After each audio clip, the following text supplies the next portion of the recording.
Jesus, you are my King. You are my Lord. You are my God. Jesus, tanggalin mo ang lahat ng gapos ni Satanas sa aking buhay. The Holy Spirit is here now. In the mighty name of Jesus, be filled now in the mighty name of Jesus. Loose! Out now! Fire of the Holy Spirit! Out now! In the mighty name of Jesus Christ, be filled now in the mighty name of Jesus. Hallelujah! Are you okay? What happened? Okay ka lang? What happened?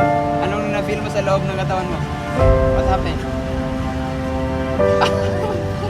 Gumaan yung pakiramdam mo. And then what happened? Habang nag-pray tayo kanina,